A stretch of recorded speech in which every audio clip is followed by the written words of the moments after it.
राम महाराज की जय। प्रवीण राम महाराज की जय। पधारेल हरिगुरु संतनी जय।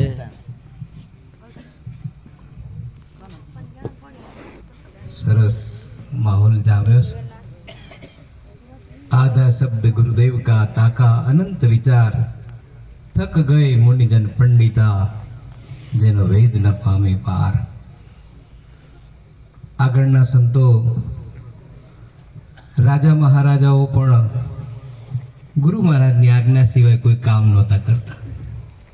કંઈ પણ કાર્ય હોય તો ગુરુ મહારાજને આગળ રાખી પૂછપરછ કરી પછી આગળ કાર્ય કરતા।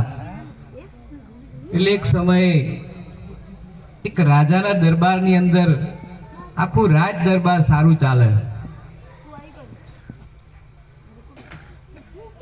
બધી રીતે સુખ સંપત્તિ। એક રાજાના દરબારની અંદર રસોઈયા બધું બનાવ ખાવાનું, સભા જે જમે એ જ રાજા પણ જમે। એટલે ગુરુ મહારાજ મહિને બે મહિને જ્યારે જ્યારે એમને યોગ્ય લાગે ત્યારે ગુરુ મહારાજ આવતા। ગુરુ મહારાજ કે આજે તો બધી સુખ સાહેબી છે, પણ આવનાર સમયની અંદર કેવો કપરો સમય આવશે, કોઈ મુશ્કેલી આવવાની હોય તો અત્યારથી તમે અમને જાણ કરો જેથી અમે આગળથી અગમચેતી કરીએ। ત્યારે ગુરુ મહારાજે કહ્યું કે 4 વર્ષ પછી દુષ્કાળ આવવાનો છે, તો કે અમારે શું કરવાનું? રાજા કે આજે તો સુખ સાહેબી છે, પણ 4 વર્ષ પછીની વ્યવસ્થા આજથી, એ પણ ગુરુ મહારાજને પૂછીને કોઈ પણ કાર્ય જાતે કરવા કરતા જ્યારે ગુરુ મહારાજને આગળ રાખીશું ને ત્યારે આપણું કાર્ય સફળ થઈ જશે। ગુરુ મહારાજે કહ્યું કે તમે એક વ્યવસ્થા કરો, ગોડાઉનો બધો ખોલી દો, જે જે ભક્ત હોય, જે ગામના જે રહીશો હોય દરેકની જોડે સંચાલકોની વ્યવસ્થા કરી દર મહિને એનો આવકનો પહોંચ આપો, જે કંઈ જમા કરાવો। અત્યારે એને કોઈને કહેવાનું નથી કે આગળ દુષ્કાળ આવવાનો છે, પણ તમે જમા કરવાનું ચાલુ કરો। એમ કરતા કરતા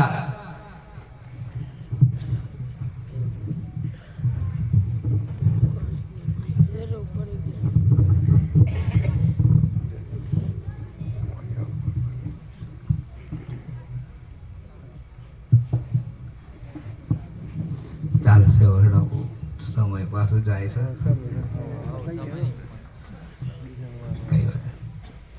એમ કરતા કરતા રોજ દર મહિના કોઈ 5 કિલો 10 કિલો અનાજ બધાના ઘરેથી જ્યારે જમા કરાવતા। એમ કરતા કરતા 3-4 વર્ષ નીકળી ગયા। સંચાલકોએ ગોડાઉનો ભરાઈ ગયા। રાજાએ ફરમાન બહાર પાડ્યું કે જેને આ ગોડાઉનની અંદર જેને અનાજ જમા નહીં કરાયું હોય એમને ગામની બહાર કાઢવામાં આવશે। ત્યારે એક મુલ્લાજી રહે, મરિયમ બીવી અને મુલ્લાજી 2 જણા ગામની અંદર રહે। નહીં ગામમાં ઘર, સીમની અંદર ખેતર નહીં, પણ આ 2 જણા દરેકના સહારાથી જીવન જીવે।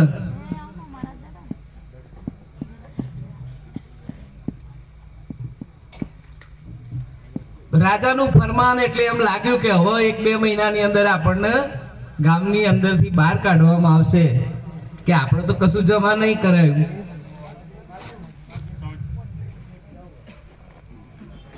મુલ્લાજી કે ગમે તેમ કરીને કંઈક જમા કરાવો, નહીં તો આપણને ગામની બહાર કાઢવામાં આવશે। આ ગામની અંદર તો બધાએ આપણને ઓળખશે એટલે બધા જમવાનું આપે છે, જે કઈ સેવા હોય બધી આપે છે, પણ બીજા ગામની અંદર કોણ આપશે?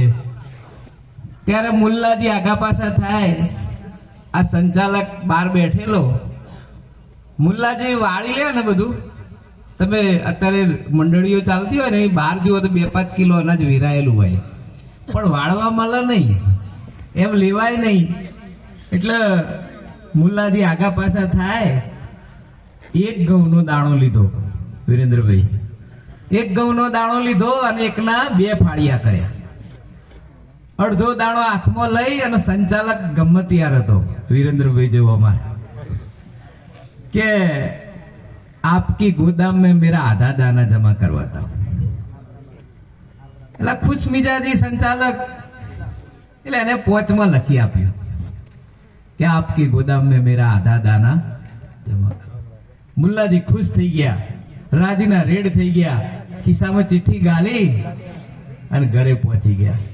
થોડોક ટાઈમ થયો, દુષ્કાળ પડવાનું ચાલુ થયો એટલે પાછું જેમ જેને આપ્યું હતું ને એમ જે પોચ લઈને જાય 5 કિલો જમા કરાવ્યું, પહેલા મહિના 5 કિલો, બીજા મહિને જેને જેટલું જમા કરાવ્યું એટલું પાછું રાજાના દરબારમાંથી આપવાનું ચાલુ કર્યું। હવે આ બીબી કે મુલ્લાજી હવે બાજુના આડોશ પાડોશમાંથી કોઈ ખાવા આપતું નહીં કે હવે આપણાથી ભૂખ્યા રહેવાતું, કંઈક કરો કે હવે થોડીક ધીરજ રાખ। એમ કરતા કરતા 2-3 મહિના નીકળી ગયા અને મુલ્લાજી પેલી ચિઠ્ઠી લઈ અને જે ગામના બધા ભાઈઓ હતા એમને કહ્યું કે આ એક દિવસ મારી સેવા કરો। જેના જોડે ટ્રેક્ટર હોય, ગાડું હોય, ગધેડું હોય, લગરું હોય, જે હોય, રિક્ષા હોય, ટેમ્પો હોય, બધાએ કે એક વખત મારી સેવા અશોકભાઈ ટ્રેક્ટર લઈને આવો ને કરો। આ બધાએ એક વખત કે મુલ્લાજી આપણા ગામમાં વર્ષોથી રહેશે, એક વાર કહેશે તો ચલો। ગોડાઉનની બહાર લાઈન લગાવી, 25 ટ્રેક્ટર, 25 ગાડો। પેલો સંચાલક કે શું લાયા છો સાધન લાવવા માટે? કે આ થોડા ગામના ભાઈઓ છે ને એમના સાધનો લાયા છીએ, પણ કે આટલા સાધનમાં આ સામાન આવે એવો? પેલો સંચાલક કે આટલું બધું કેવી રીતે આ લઈ જશે એમ? પણ કે આટલામાં તો મારી 10 પેઢી નીકળી જશે। આધા શબ્દ ગુરુદેવ કા તાકા અનંત વિચાર, થક ગયે મુનિજન પંડિતા જેનો વેદ ના પામે પાર। આ અડધા અક્ષરની વાત હું કોણ છું, ક્યોથી આવ્યો છું, ક્યો જવાનો છું, એટલી જો ખબર પડી જાય તો પછી કશું હોદવાનું બાકી રહેતું નથી। જે આપણને લે નહીં, તમે બેંકમાં હમણાં પૈસા દાખલ કર્યા હોય ને લાખ રૂપિયા, અને કલાક પછી તમે લેવા જાઓ તો એ રે સંચાલક તમને આપ જે જોવે બોલે નહીં, બોલે જોવે નહીં। આ ગુરુમાનની દ્રષ્ટિ જયારે મળે ને ત્યારે ગુરુમુખે જયારે આ હોની ખબર પડે ને ત્યારે ખબર પડે કે આધા શબ્દ ગુરુદેવ કા તાકા અનંત વિચાર, કે હું કોણ છું, ક્યાંથી આવ્યો છું, ક્યાં જવાનું છું। આ બધાનો જો જવાબ જોઈતો હોય તો ગુરુવારના શરણ સિવાય બીજે કહેવાય મોથો કૂટે કશું હાથમાં આવવાનું નથી। એટલે સમયની પાબંદી મને પણ લાગુ પડે છે, એટલે આટલું બોલી વાળે વિરામ આપું। બોલો સદગુરુ મહારાજ।